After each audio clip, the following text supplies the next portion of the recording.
Մենք նույնպես ողջունում ենք եւ բարևում ենք ազգային ժողովի նախագահ Գալուստ Սահակյանին, այո։ Ծափերով, ողջույններով 4 ամսվա դադարից հետո կենտրոնում իր տեղն է զբաղեցնում Գալուստ Սահակյանը։ Ոչ մի բառ չասաց, 15 րոպե նստեց, գնաց։ Նիստում քննարկվող միակ հարցը ընտրական օրենսգիրքն է։ 4+4+4-ը չկայացավ, ընդդիմադիրներն ափսոսում են, կոնսենսուս չեղավ, ցավում են ու առաջարկում նորից սկսել։ Որ դեռ ուշ չի, արժի նորից նման մի ֆորմատ ձևավորել։ Ինչո՞վ մեկը իլյուզիա ուներ, որ պետքա բերեին նենց ընտրական օրենսգիրք, որ բոլորի պահանջները բավարար էր։ Իհարկե ոչ։ Ամբիոնից ԲՀԿ-ականը շնորհավորում է նոր ուժ ստեղծող մյուս ԲՀԿ-ականին։ Վարդան Օսկանյանը երկար դադարից հետո ամբիոնին մոտեցավ, քննադատեց ընտրական օրենսգիրքն ու Ստեփան Մարգարյանի միտքը շարունակեց կոնսենսուսի մասով։ Մենք մեր ձեռքերը պետք չէ լվանք։ Ես կարծում եմ մենք դեռ ժամանակ ունենք, աշխատենք այդ 4 կետերի վրա, փորձենք իսկապես, եթե ոչ ամբողջական կոնսենսուս, ինչպես Միքայելը ասեց, այլ քոնե մասնակի ինչ-որ կոնսենսուսի կանք։ Իշխանությունը ունի այդ քաղաքական կամքը, իշխանությունը պատրաստ է փոխզիջումների, իշխանությունը առաջարկել եւ առաջարկելու է փոխզիջումային տարբերակներ, բայց խնդրանքս է, որպեսզի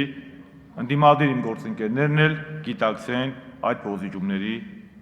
կարևորությունը, փոխզիջումների, այլ ոչ թե միակողմանի զիջումների։ Կրղզական փորձի մասին խոսող Էդմոն Մարուկյանը ընտրական օրենսգրքի նախագծում նկատում է մի մասը վերցված է այդ փորձից։ Նկատի ունի էլեկտրոնային համակարգներ դնելը, որ 2017-ի ընտրությանն արդեն կիրառվի այդպիսի համակարգ, Նաիրա Զոհրաբյանը գործընկերներին կոչ է անում հենց այս պահից միասնաբար դիմել դոնորներին։ Դա երկարատև պրոցես է, ինչքան ուշացնեք, այնքան դա հնարավոր չի լինելու անել։ Հրանտ Բագրատյանի ելույթը ոչ միայն իր անունից է, այլ նաև, ինչպես տեղեկացրեց, Ազատ դեմոկրատների իր առաջարկները նախագծում չի տեսնում, հիմա կոչ է անում չընդունել այն։ Փոճուր բանը դարձնում եք մեծ բանը դարձնում եք փոճուր, չես հասկանում սիստեմը որն է, իսկ սիստեմը այն համակարգն է, որը տարերից է բաղկացած, չես հասկանում որն է տարը սրա, հասկանում եք, տեղը ոտը գլուխը խառնած իրար։ Թևան Պողոսյանը բարդ ընտրության առաջ է, ինչքան խելոք միտք կար հնչեց, ինչ ասի, որ ավելի խելոք լինի։ Օրիգինալ ձև ընտրեց ու ասելիքը հարցով ձևակերպեց։ Կառավարության շարքում նստած Դավիթ Հարությունյանին է ուղղված։ Մի պարզ հարց եմ ցանկանում տալ պարոն Հարությունյան, ձեզ եթե կարելի է ուղղակի գլխավ այսպես արեք, երևի բավարար կլինի։ Հրազդանում վերջին ընտրությունների արդյունքներին հավատում եք։ Հիմա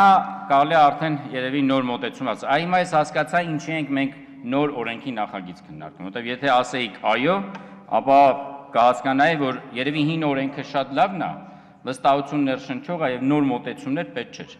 Պետք էր ուղղակի երևի հասկանանք, թե որտեղ են բացերը։ Նաիրա Կարապետյանը պնդում է, այս օրենսգիրքը վերջ կդնի հիմնական դժգոհությանը, հաղթողին ամեն ինչ, պարտվողին ոչինչ, բողոք այլևս չի լսվի։ Երբեմնի բողոքի պատճառը քիչ տոկոս հավաքելու դեպքում իշխանության պատասխանատվության ստանձնելու եւ երկրի կառավարմանը մասնակից լինելու հարցում խաղից դուրս մնալը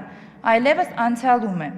Ընդդիմադիրները ելույթների շեշտը դնում են ոչ այնքան նախագծի բովանդակության վրա, որքան այն իրագործելու քաղաքական կամքի։ ՀՀԿ-ական պատգամավորները հայտարարում են, ընտրական օրենսգիրքը հենց քաղաքական կամքի դրսևորում է։ Շակե Ղազարյան, Միքայել Թումանյան, ժամը լրատվական։